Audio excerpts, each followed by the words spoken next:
Pak post ಹಾಗೂ ಟವರ್ಗಳನ್ನು ಭಾರತೀಯ ಸೇನೆ ಧ್ವಂಸಗೊಳಿಸಿದ ವಿಡಿಯೋ ಟಿವಿ9ಗೆ ಲಭ್ಯವಾಗಿದೆ. ಜಮ್ಮು ಸೆಕ್ಟರ್ ಎದುರಿನ ಪೋಸ್ಟ್ಗೆ ಶರವೇಗದಲ್ಲಿ ಕ್ಷಿಪಣಿ ನುಗ್ಗಿದ್ದು ಕಣ್ಣು ಮಿಟುಕಿಸುವ ಅಷ್ಟರಲ್ಲಿ ಪೋಸ್ಟ್ ಮತ್ತು ಟವರ್ನ ಉಳಿಸ್ ಮಾಡಿದೆ. ಪಾಕ್ ಸೇನೆ ಮತ್ತು ಐಎಸ್ಐ ಜೊತೆ ಜ್ಯೋತಿ ನಿಕಟ ಸಂಪರ್ಕ ಹೊಂದಿದ್ದ ವಿಚಾರ ಬಯಲಾಗಿದೆ. ಜ್ಯೋತಿ ಪಾಕಿಸ್ತಾನ ಸೇನೆ ಮತ್ತು ಐಎಸ್ಐನ ಹಿರಿಯ ಅಧಿಕಾರಿಗಳನ್ನ ಭೇಟಿಯಾಗಿದ್ರು. ಹಲವು ಉನ್ನತ ಮಟ್ಟದ ಪಾರ್ಟಿಗಳಲ್ಲಿ ಭಾಗವಹಿಸಿದ್ರು. ಐಎಸ್ಐ ಜೊತೆ ಇಂಡೋನೇಷ್ಯಾಕ್ಕೂ ಕೂಡ ಈಕೆ ಭೇಟಿ ಕೊಟ್ಟಿದ್ರು. ಪಾಕ್ ಮಿತ್ರ ಟರ್ಕಿ ಮತ್ತು ಅಜರ್ಬೈಜಾನ್ಗೆ ಶಾಕ್ ಮೇಲೆ ಶಾಕ್ ಎದುರಾಗಿದೆ. ಎರಡೂ ರಾಷ್ಟ್ರಗಳಿಂದ ಆಮದಾಗ್ತಾ ಇದ್ದಂತಹ ಡ್ರೈ ಫ್ರೂಟ್ಸ್ ಬ್ಯಾನ್ಗೆ ಮಧ್ಯಪ್ರದೇಶದ ಗ್ವಾಲಿಯರ್ ವರ್ತಕರು ನಿರ್ಧರಿಸಿದ್ದಾರೆ. ಡ್ರೈ ಫ್ರೂಟ್ಸ್ ಸೇರಿದಂತೆ ಟರ್ಕಿ ವಸ್ತುಗಳ ಖರೀದಿಗೆ ಹಿಂದೇಟು ಹಾಕ್ತಾ ಇದ್ದಾರೆ. ಹುಬ್ಬಳ್ಳಿ ಧಾರವಾಡಕ್ಕೂ ಪಾಕ್ ಪ್ರಜೆಗಳು ಕಾಲಿಟ್ರ ಎನ್ನುವ ಶಂಕೆ ಶುರುವಾಗಿದೆ. ಈ ಬಗ್ಗೆ ಶಾಸಕ ಅರವಿಂದ್ ಬೆಲ್ಲದ್ ಪೊಲೀಸ್ ಆಯುಕ್ತ ಶಶಿಕುಮಾರ್ ಅವರಿಗೆ ಪತ್ರ ಬರೆದಿದ್ದಾರೆ. ಅನುಮಾನಾಸ್ಪದ ವ್ಯಕ್ತಿಗಳ ವಿರುದ್ಧ ಕ್ರಮ ಕೈಗೊಳ್ಳುವಂತೆ ಆಗ್ರಹಿಸಿದ್ದಾರೆ. ನಿವೃತ್ತ ಸೇನಾಧಿಕಾರಿಗಳು ಆಪರೇಷನ್ ಸಿಂಧೂರ್ ಬೆಂಬಲಿಸಿ ಧಾರವಾಡದಲ್ಲಿ ರ್ಯಾಲಿ ನಡೆಸಿದ್ದಾರೆ. ಕಲಾಭವನದಿಂದ ಆರಂಭವಾದಂತಹ ಮೆರವಣಿಗೆ ಕಾರ್ಗಿಲ್ ಸ್ತೂಪದವರೆಗೂ ನಡೆಯಿತು. ಮೆರವಣಿಗೆಯಲ್ಲಿ ಸೇನೆಯ 3 ವಿಭಾಗದ ನಿವೃತ್ತ ಸೈನಿಕರು, ವಿವಿಧ ಕಾಲೇಜಿನ ವಿದ್ಯಾರ್ಥಿಗಳು ಭಾಗಿಯಾಗಿದ್ದರು. ಆಪರೇಷನ್ ಸಿಂಧೂರ್ ಯಶಸ್ವಿಯಾದ ಕಾರಣಕ್ಕೆ ತುಮಕೂರಿನಲ್ಲಿ ಬಿಜೆಪಿ ತಿರಂಗ ಯಾತ್ರೆ ನಡೆಸಿದೆ. 300 ಅಡಿಯ ತ್ರಿವರ್ಣ ಧ್ವಜದೊಂದಿಗೆ ಯಾತ್ರೆ ಶುರುವಾಯಿತು. ಯಾತ್ರೆಯಲ್ಲಿ ಬಿಜೆಪಿ ರಾಜ್ಯಾಧ್ಯಕ್ಷ ವಿಜೇಂದ್ರ, ಸ್ಥಳೀಯ ಶಾಸಕರು, ಸ್ವಾಮೀಜಿಗಳು, ಶಾಲಾ ಮಕ್ಕಳು ಕೂಡ ಭಾಗಿಯಾಗಿದ್ದರು.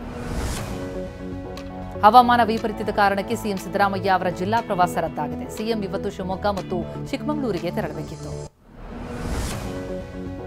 ಸಿಎಂ ಸಿದ್ದರಾಮಯ್ಯ 1 ವರ್ಷ ಕಳೆದರೂ ಭರವಸೆ ಈಡೇರಿಸದ ಆರೋಪ ಕೇಳಿಬಂದಿದೆ. ಮೈಸೂರು ತಾಲೂಕಿನ ಸಾಲುಂಡಿಯಲ್ಲಿ ಕಳೆದ ಮೇ 23ರಂದು ಕಲುಷಿತ ನೀರು ಸೇವಿಸಿ ಕನಕರಾಜು ಅನ್ನೋರು ಮೃತಪಟ್ಟಿದ್ರು. ಆಗ ಮೃತನ ಮನೆಗೆ ಭೇಟಿ ಕೊಟ್ಟಿದ್ದ ಸಿಎಂ ಮೃತನ ಕುಟುಂಬಕ್ಕೆ 5 ಲಕ್ಷ ರೂಪಾಯಿ ಪರಿಹಾರ ಜೊತೆಗೆ ಉದ್ಯೋಗದ ಭರವಸೆ ಕೊಟ್ಟಿದ್ರು. ಇದೀಗ ಪರಿಹಾರ ಮತ್ತು ಉದ್ಯೋಗಕ್ಕಾಗಿ ಮೃತನ ಸಹೋದರ ರವಿ ಕಚೇರಿಗೆ ಅಲಿತಾ ಇದ್ದಾರೆ. ದಕ್ಷಿಣ ಕನ್ನಡದ ಧರ್ಮಸ್ಥಳ ಮೂಲದ ಯುವತಿ ಪಂಜಾಬ್ನಲ್ಲಿ ನಿಗೂಢವಾಗಿ ಸಾವನ್ನಪ್ಪಿದ್ದಾಳೆ. ಆಕಾಂಕ್ಷಾ ಎಸ್ ನಾಯರ್ ಪಂಜಾಬ್ನ ಎಲ್ಸಿಯ ಪಗ್ವಾಡ ಕಾಲೇಜಿನಲ್ಲಿ ಸರ್ಟಿಫಿಕೇಟ್ ತರೋದಕ್ಕೆ ಹೋಗಿದ್ದು 3ನೇ ಮಹಡಿಯಿಂದ ಬಿದ್ದು ಸಾವನ್ನಪ್ಪಿರುವುದಾಗಿ ಪೊಲೀಸರು ಕುಟುಂಬಕ್ಕೆ ಮಾಹಿತಿ ಕೊಟ್ಟಿದ್ದಾರೆ. ಬೆಂಗಳೂರಿನಲ್ಲಿ ಬೈಕ್ ಓಡಿಸ್ತಾ ಇದ್ದ ವೇಳೆ ಮೀಟಿಂಗ್ ಅಟೆಂಡ್ ಮಾಡಿದ ಸವಾರನಿಗೆ ದಂಡ ಹಾಕಲಾಗಿದೆ. ಬೈಕ್ ಸವಾರ ಹೆಲ್ಮೆಟ್ ಧರಿಸದೆ ಚಲಿಸ್ತಾ ಇದ್ದ ಬೈಕ್ನಲ್ಲಿ ಮೊಬೈಲ್ ಬಳಸ್ತಾ ಇದ್ದ. ಈ ವಿಡಿಯೋ ಆಧಾರದ ಮೇಲೆ ವೈಟ್ಫೀಲ್ಡ್ ಸಂಚಾರ ಪೊಲೀಸರು ದಂಡ ಹಾಕಿದ್ದಾರೆ. ಅಪಘಾತದಲ್ಲಿ ಗಾಯಗೊಂಡಿದ್ದ ಬಳ್ಳಾರಿ ಜಿಲ್ಲೆಯ ಟಿವಿ9 ಕ್ಯಾಮರಾಮನ್ ಸಂತೋಷ್ ಉಸಿರು ಚೆಲ್ಲಿದ್ದಾರೆ. ಸಂತೋಷ್ ಮೇ 7ರಂದು ರಸ್ತೆ ಅಪಘಾತದಲ್ಲಿ ಗಾಯಗೊಂಡಿದ್ರು. ಮೆದುಳಿನಲ್ಲಿ ರಕ್ತ ಹೆಪ್ಪುಗಟ್ಟಿದ ಹಿನ್ನೆಲೆ ಮಹಾರಾಷ್ಟ್ರದ ಸೊಲ್ಲಾಪುರ ಖಾಸಗಿ ಆಸ್ಪತ್ರೆಯಲ್ಲಿ ಮೃತಪಟ್ಟಿದ್ದಾರೆ. ಯಾದಗಿರಿ ಜಿಲ್ಲೆಯ ಶಹಾಪುರ ನಗರದಲ್ಲಿ ಹೋಟೆಲ್ನ ಶಟರ್ ಮುರಿದು ಕಳ್ಳತನ ಮಾಡಲಾಗಿದೆ. ಖದೀಮ ನಂದಿನಿ ಹೋಟೆಲ್ನಲ್ಲಿ 20,000ಕ್ಕೂ ಕೂಡ ಹೆಚ್ಚು ಹಣವನ್ನು ಎಗರಿಸಿದ್ದ ಶಹಾಪುರ ಪೊಲೀಸ್ ಠಾಣೆಯಲ್ಲಿ ಪ್ರಕರಣ ದಾಖಲಾಗಿದೆ. ಚಿಕ್ಕಮಗಳೂರು ಜಿಲ್ಲೆಯಲ್ಲಿನ ಮರಳು ಅಡ್ಡೆ ಮೇಲೆ ತಹಶೀಲ್ದಾರ್ ದಂಪತಿ ರೇಡ್ ಮಾಡಿದ್ದಾರೆ. ಶೃಂಗೇರಿ ತಹಶೀಲ್ದಾರ್ ಅನೂಪ್, ಕೊಪ್ಪ ತಹಶೀಲ್ದಾರ್ ಲಿಖಿತಾ ದಾಳಿ ನಡೆಸಿದ್ದಾರೆ. ಮರಳು ದಂಧೆಯಲ್ಲಿ ತೊಡಗಿದ್ದ 4 ಪಿಕಪ್ ವಾಹನ ಮತ್ತು 6 ಜನರನ್ನು ಬಂಧಿಸಿದ್ದಾರೆ.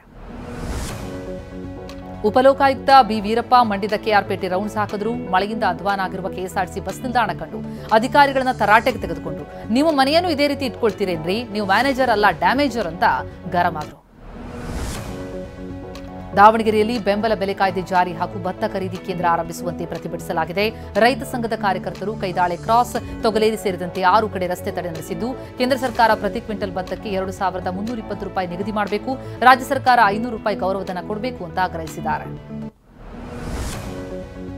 ಮೈಸೂರು ತಾಲೂಕಿನ ಬೋರೆ ಆನಂದನೂರಿನಲ್ಲಿ ಅಗ್ನಿ ಅವಘಡ ಸಂಭವಿಸಿದೆ. ಬೆಂಕಿ ಅನಾಹುತದಿಂದ 3 ಮನೆಗಳು ಸುಟ್ಟು ಹೋಗಿವೆ. ಸ್ಥಳಕ್ಕೆ ಶಾಸಕ ಜಿಟಿಡಿ ಭೇಟಿ ಕೊಟ್ಟು ಪರಿಶೀಲನೆ ನಡೆಸಿದ್ದಾರೆ.